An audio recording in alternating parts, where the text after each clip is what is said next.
We are building a fast-paced animated 2D game with plain vanilla JavaScript and HTML canvas element. We applied state design pattern to animate our player. We have endlessly scrolling parallax backgrounds where scrolling speed reacts to player movement. Today we will learn how to make our game more fun by adding 3 very different enemy types. Are you ready to take our dog for an adventure and help it find its way home while avoiding enemies and creatures of the dark? Let's go! I create a new file called enemies.js, and inside we declare a custom JavaScript class I call, for example, enemy. I will have a constructor, and inside I declare this.frameX, which will handle horizontal spritesheet navigation, and frame.y will navigate in spritesheet vertically. The spritesheets we will be using are optimized for 20 frames per second, so we will control them with timestamps and delta time again. So 3 helper variables: FPS, frame interval, and frame timer. It will work exactly the same as it did in player class. We will also need update method to move enemies around and draw method to actually draw their sprite sheets. I want to create multiple different enemy types. To keep our code organized and easy to navigate in, we will use JavaScript subclassing, which means we will have a parent enemy class that will define properties and methods shared between all enemy types, and we will extend that parent class into multiple different subclasses. Each subclass will have properties and methods, behaviors, that are specific just for that enemy type. So enemy is so-called parent class, also called a superclass, and we are using this special extends keyword to create 3 child classes, also called subclasses. JavaScript actually doesn't have classes, this is just syntactical sugar, modern, cleaned and simplified JavaScript syntax. Behind the scenes, this code is just setting up prototype chains using JavaScript inheritance. It just looks cleaner and easier to navigate in if you write your code this way.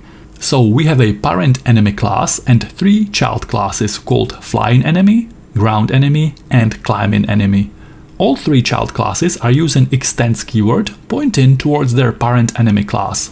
This will automatically set up prototype chain behind the scenes, and all these classes will have access to properties on their parent class and also to this update and draw method. That way we can avoid code repetition and we don't have to redeclare methods and properties that are shared across all enemy types. Inside each subclass we will only define what's unique about them. I will show you exactly how this works as we create 3 unique enemy types with very different behaviors and movement. Click the like if you are getting any value. Let's start by bringing images into our project. In the video description I will give you sprite sheets for many different enemy types. For now we will use just 3 of them. If you are a beginner, you should maybe use the same ones I'm using, and when you have a fully working code base you can play with it and use your own custom sprite sheets. We will use enemy fly, enemy plant and this big spider. I will hide images with CSS because we want to draw them with JavaScript on canvas. There is one more thing we have to understand when extending JavaScript classes. There is a special keyword called super. It's used in 2 different ways because we can extend code from parent class constructor or we can extend a method from the parent class. I will show you how to do both as we create different enemy types with different behaviors. I have flying enemy subclass that extends this enemy superclass. When I create a new flying enemy, I want to run all this code from parent class constructor, and then I want to add some additional properties that are specific only to the flying enemy. I do that by first calling super like this. This will automatically run all the code from here. While extending classes, I can only use this keyword after I used super. If I use this keyword before super, I will get an error. Flying enemies will need access to the entire game object because they need to be aware of game area width and height so that they know when they are off screen. I will pass game as an argument to the constructor here and I will convert it into a class property as usual.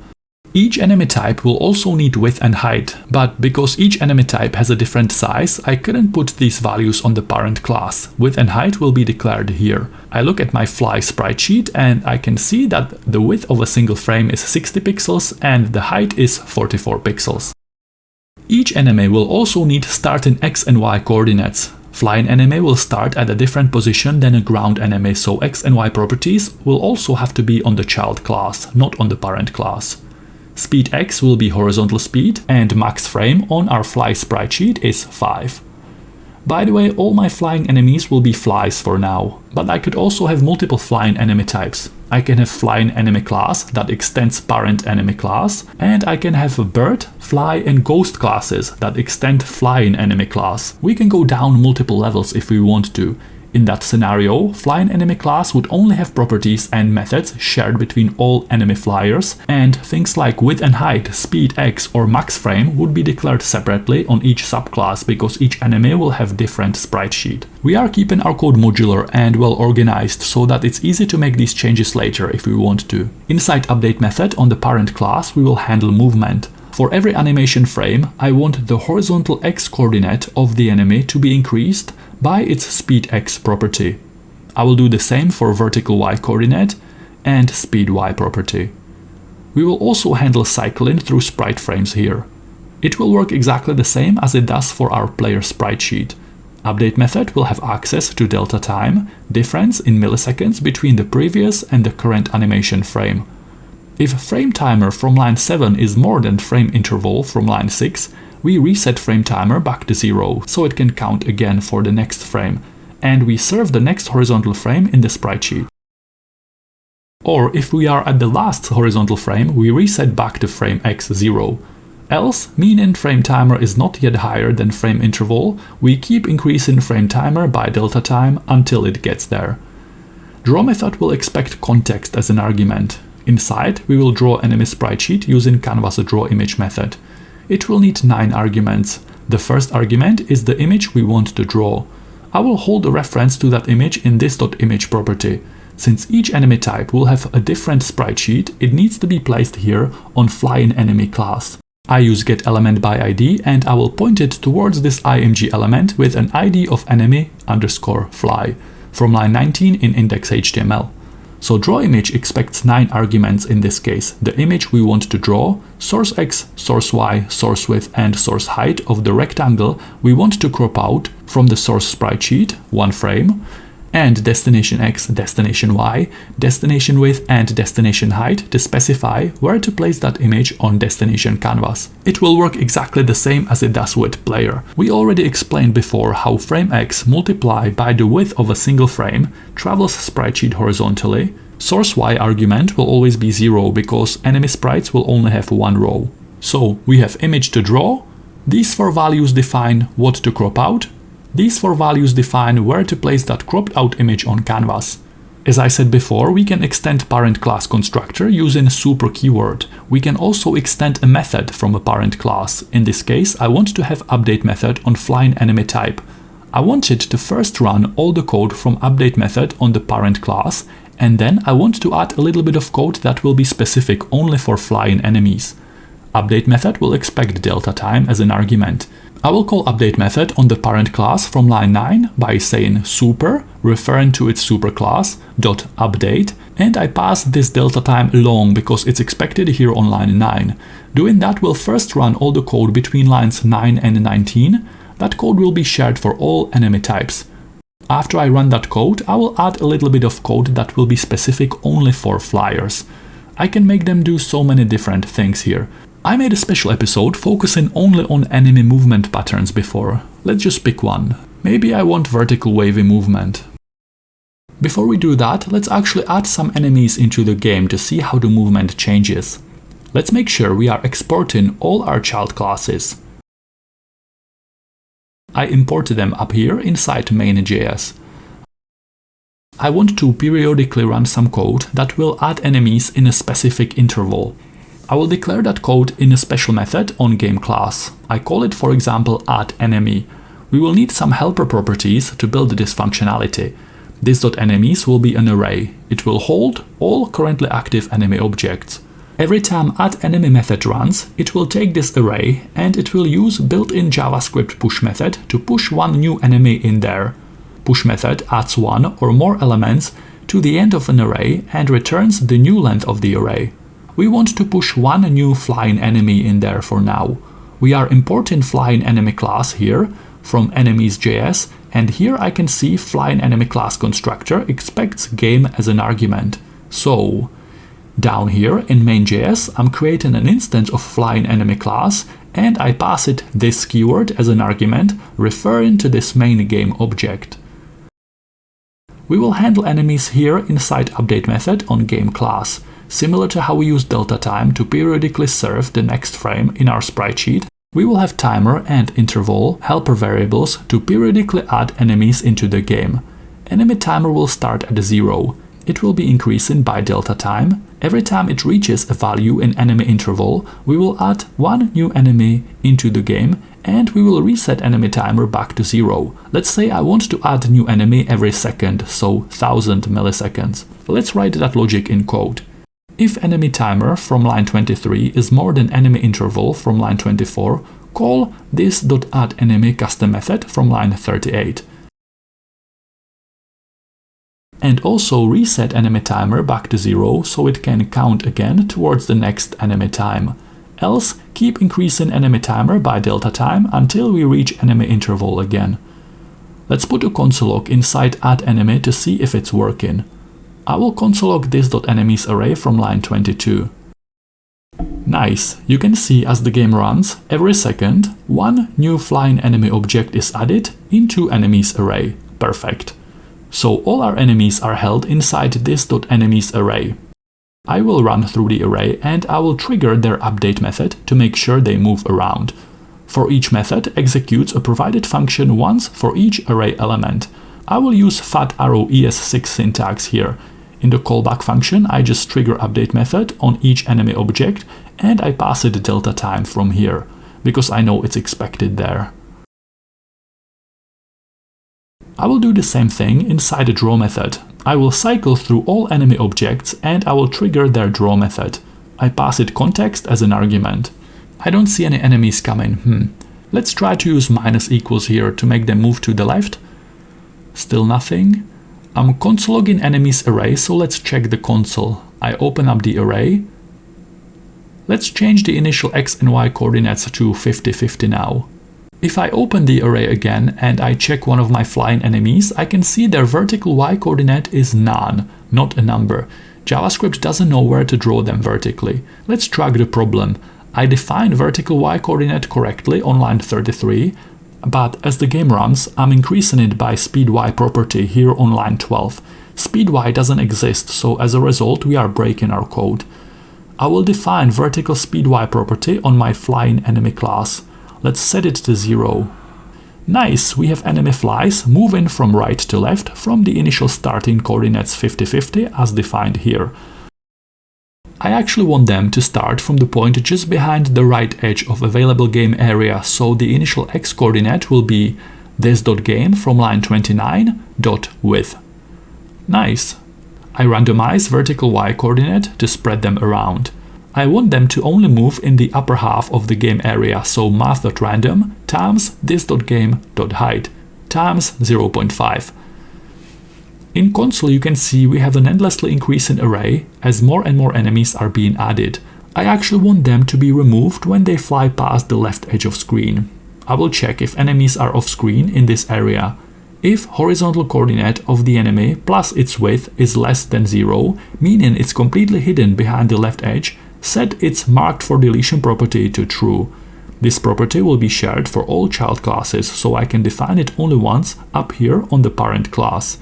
Initially I set it to false. So we are adding new enemies. They fly from right to left. When they are hidden behind the left edge, we are setting their marked for deletion property to true. Here inside update method on game class, in the area where we handle enemies, we are cycling through every object in enemies array, triggering their update method. At the same time, I will also check if their marked for deletion is true, and if it is, we splice it out of the array, removing it. Splice method needs two arguments, in this case. Index of the element we want to remove from the array, so index of this enemy with marked for deletion set to true, and how many elements to remove at that index. We want to remove only one element.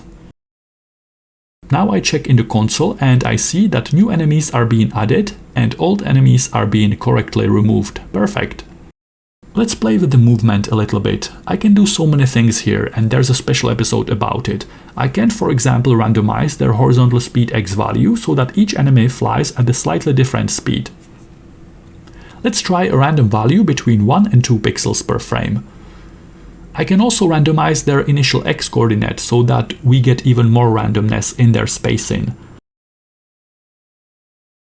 When the player starts running, it becomes obvious we need to account for the current game speed when making enemies move. Up here on line 12, I just include game speed in horizontal position calculation. I actually need to use plus here. Now, when the player moves and when it stops moving, the enemies are always positioned correctly in relation to our dynamically scrolling game world. We made a lot of progress today. If you are still following, well done. These are all fundamentals of 2D game development. I hope you are getting some value out of this. So the flies are moving in a straight line from right to left. What if I want to give them a wavy up and down wobble as they move? It's easy. I will need two helper variables, and these will be specific only for flying enemies, so I declare them down here. Angle will start at 0, and we will be increasing it slowly and feeding it to math.sine method, which will map it along a sine wave. It will be increasing by this custom VA value, velocity of angle, and it will be a random value between 0.1 and 0.2.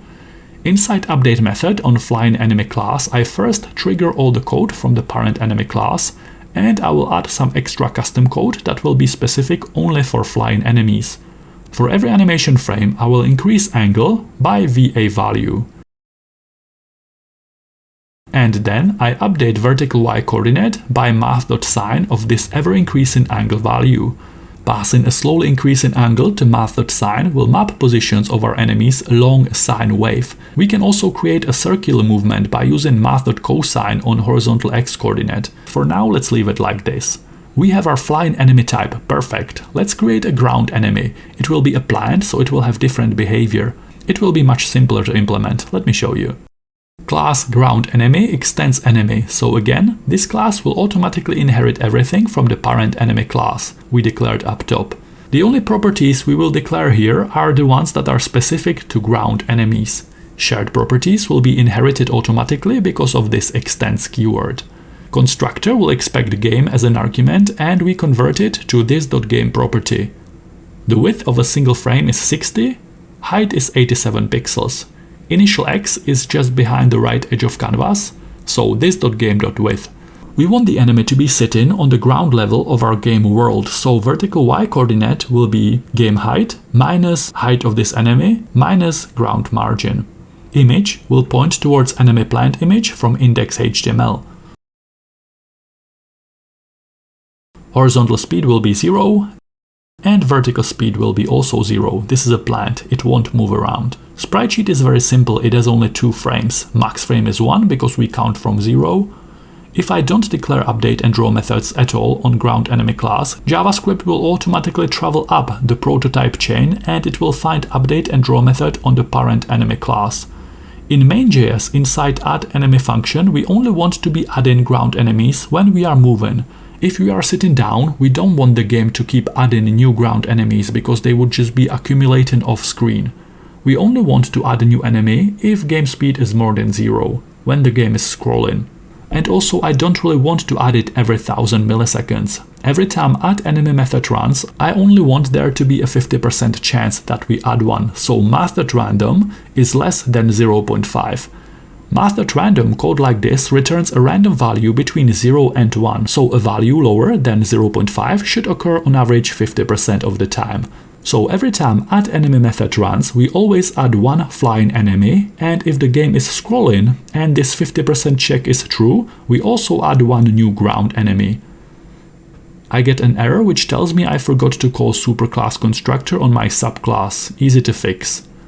Like this.